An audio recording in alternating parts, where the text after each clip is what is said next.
37, 38. A impressão que eu tenho é que é sempre a mesma página, sempre digo o mesmo número. Ai, ai. Nós deveríamos ter 3 currículos. Um primeiro, bem tradicional, listando apenas os nossos acertos. Um segundo, que vai no sentido contrário, listando apenas os nossos erros. E um terceiro, que seria o mais interessante de todos, compilando os aprendizados dos outros 2.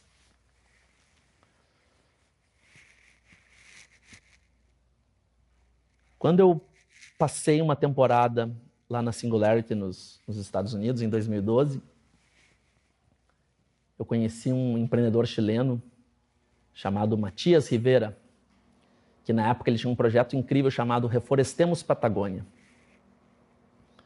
A ideia é que as pessoas doassem para que,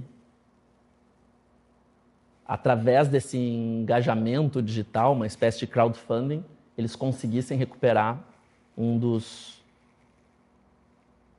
parques ecológicos mais importantes do mundo. O Matias se tornou um amigo e eu convidei para que viesse ao Brasil dar uma aula num curso de liderança que a gente tinha. E a aula do Matias começou com o Fail Resume, que numa tradução livre aqui seria o currículo das falhas.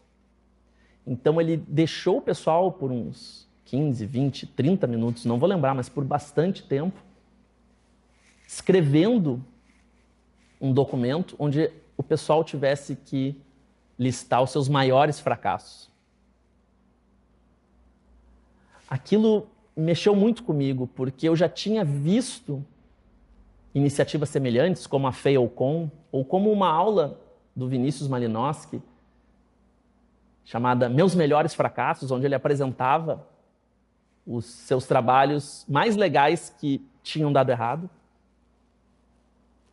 Mas, visto em forma de currículo, me pareceu muito mais legal. E eu fiz o exercício. E quando eu terminei o exercício,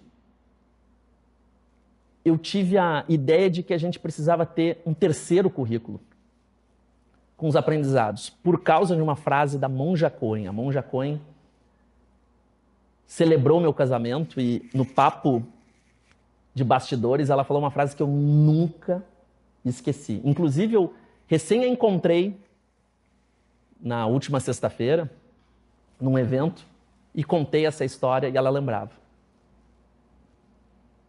Ela me disse assim: Thiago, a gente não aprende com o erro, a gente aprende corrigindo o erro.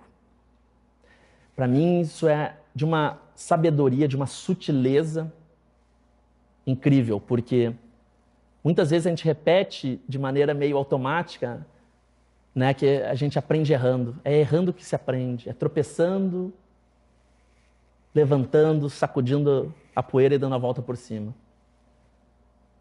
Não sei se eu concordo totalmente. Porque se eu não tiver a capacidade, a humildade, a disciplina para, primeiro, perceber que foi um erro, identificar qual nuance do erro eu posso interferir e qual que eu não posso, e mudar isso para uma próxima oportunidade, se eu não tiver esse pequeno processo de mudança, eu vou continuar errando. Então não basta errar, a gente tem que extrair o aprendizado e mudar, corrigir o erro para de fato aprender. Então, apesar de achar o Fail Resume sensacional, provocativo, desconfortável, me parece que precisa de um terceiro currículo onde a gente consegue aprender com o erro. Inclusive, a gente poderia descrever como a gente corrigiu esse erro. Eu fiquei me perguntando, será que nos processos de seleção a gente não podia pedir justamente isso? Pedir o currículo tradicional, com as nossas glórias, com os nossos méritos, pedir um fail resume com os nossos deslizes, as nossas atrapalhações, mas também um currículo com os aprendizados. Claro que pedir isso formalmente talvez seja muito obtuso, mas vou contar um segredo para vocês. Toda vez que eu entrevisto uma pessoa para trabalhar comigo, eu faço esse exercício. Em algum momento da conversa, depois de falar da vida pessoal, de entender os valores, de entender os interesses, chega um momento mais profissional, onde eu faço uma sucessão de perguntas do que a pessoa fez de legal, do que a pessoa fez e que não foi tão legal assim, mas principalmente que aprendizados ela tirou. Eu gosto muito de trabalhar com quem aprende rápido e com quem aprende com prazer. Porque é esse tipo de pessoa que tem essa obsessão por excelência, essa obsessão por evoluir, mas também a humildade para nunca achar que está 100% certo.